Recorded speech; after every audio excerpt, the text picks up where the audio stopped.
Hi, welcome to the YouTube channel. I'm going to paint using Sumi-é ink, and so it can come in this type of container. Just carefully unscrew it, and you just need a tiny bit. Pour it there into a well and screw it back on. Here's another company, and this is where you unscrew it. It's extremely concentrated. You don't need a lot, and yeah, so put some water in another well, and you're going to need to dilute the ink. And this might get you an idea of how much you need to dilute it. Alright, bamboo brushes, they often fray. I don't really recommend them unless you spend a little bit more money like this one. It's a better brush because it's not frayed. But use a number 6 round brush, watercolor brush, good to go. Bamboo pens, I love them, they're fun to use. And here's a top for it, but still frays, so anyway, I don't recommend that. Okay, so let's get started. I'm going to put about 6 to 8 loads of water and then 1 load of ink. And it looks so cool in the water. You'll probably really find that very pretty and fascinating if you check that out. So 3 fingers and then your thumb in the middle. And you're holding it upright, so you're going to, and then I'm going to use a little too much ink just to show you.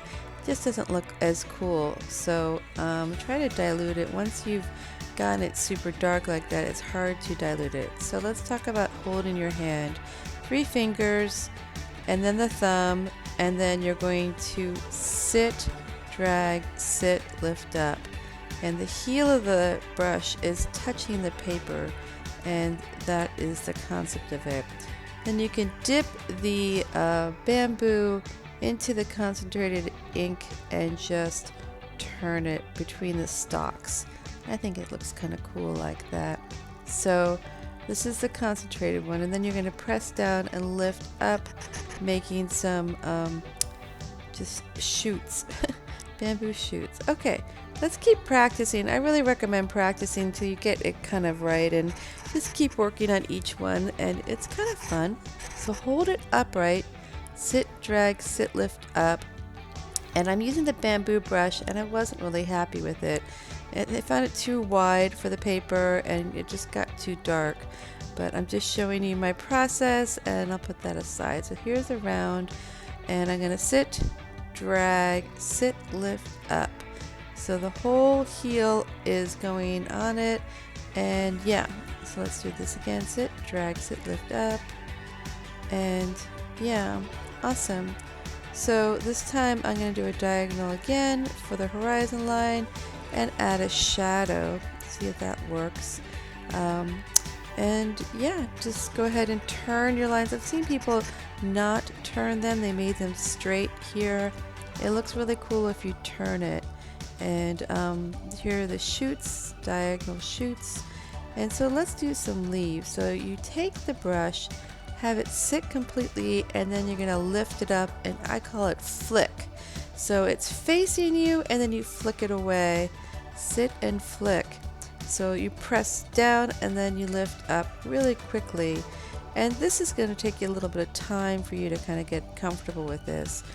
There are some really cool patterns as to how to do this with the Sumi-é Japanese and Chinese watercolor brush, but I'm just showing you some just kind of fun ways to play with this. So here we go. I'm going to practice my leaves, and on that paper that I originally started, so it makes it look a lot better. That was one attempt I didn't like. Go all the way up to the edge of the paper too.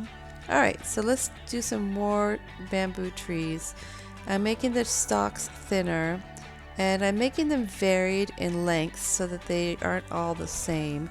And I'm going up to the edge of the paper, and now I'm going to go ahead and turn my lines, and I'm going to kind of spend a little bit more time doing this instead of the last time, just because I think it really does make it look nice. So I'm going back and revisiting each one just to turn it. Alright, so sit and flick, sit and flick. Notice I didn't do the shoots first. I'm doing the leaves first. And go all the way up to the edge of the paper. It looks really cool when you do that. And again, there's different patterns, and there's the shoots for the leaves. So there's my diagonal, and I'm just going to put a little bit of dark here, and you can decorate the foreground. I'm just doing a little kind of cricket, but anything works. Alright, well thank you so much for tuning in, liking, subscribing to my YouTube channel. Enjoy!